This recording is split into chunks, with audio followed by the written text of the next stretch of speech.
Une fois que l'Assemblée a répondu à la préface qui, vous l'avez compris, donne le ton eucharistique, c'est-à-dire le ton d'action de grâce de l'ensemble de la prière de l'Assemblée, à partir de ce moment-là commence ce qu'on appelle le canon, c'est-à-dire la règle, parce que c'est très écrit, le canon eucharistique. Donc vous avez 4 textes que vous connaissez, qui sont très composés les uns par rapport aux autres. Enfin, quand on les compare, il y en a un qui est, si vous voulez, plus étendu, la prière eucharistique numéro 4, qui, en gros, fait une espèce de catéchèse générale du mystère de la foi.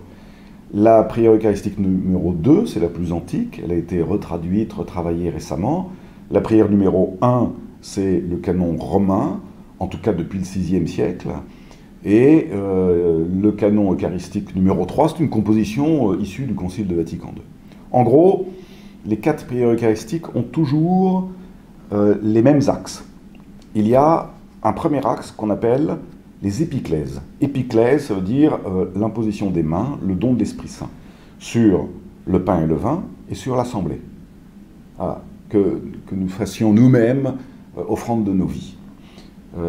Ensuite, vous avez évidemment au cœur du cœur le resti de l'institution, c'est-à-dire le moment où le prêtre dit in persona Christi, si j'ose dire, il dit les paroles mêmes du Christ, de l'institution. La nuit même où il fut livré, il prit le pain, enfin vous connaissez ça. C'est la partie évidemment la plus solennelle. Et d'ailleurs, on retrouvera les mêmes gestes que pour l'évangile, c'est-à-dire encensement, cierge, enfin voilà. Ce sont les 2 sommets de la liturgie. Donc épiclèse, récit de l'institution.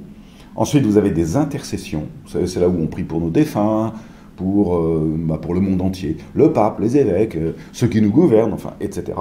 Et puis, vous avez l'anamnèse, c'est-à-dire on fait mémoire, on dit que nous faisons mémoire, c'est-à-dire on confirme cet enracinement, cet héritage, et enfin la doxologie qui finit cette prière par lui, avec lui et en lui, qui sont une reprise d'une hymne de Saint Paul, par lui, avec lui, en lui, ouais, c'est-à-dire c'est vraiment le fait qu'en dehors du Christ, c'est-à-dire ça conclut la prière eucharistique, tout ce que nous faisons là, nous le faisons dans le corps du Christ. Quoi. Donc voilà pour la prière eucharistique. La prochaine fois, je vous indiquerai quelques petites émergences, quelques petits gestes qui ont lieu au cours de cette prière eucharistique. Pour l'expliquer elle-même, hein, il nous faudrait 1 heure, quoi, pour chacune des prières eucharistiques. Alors on fera peut-être ça, mais une autre année, si vous voulez bien. À bientôt.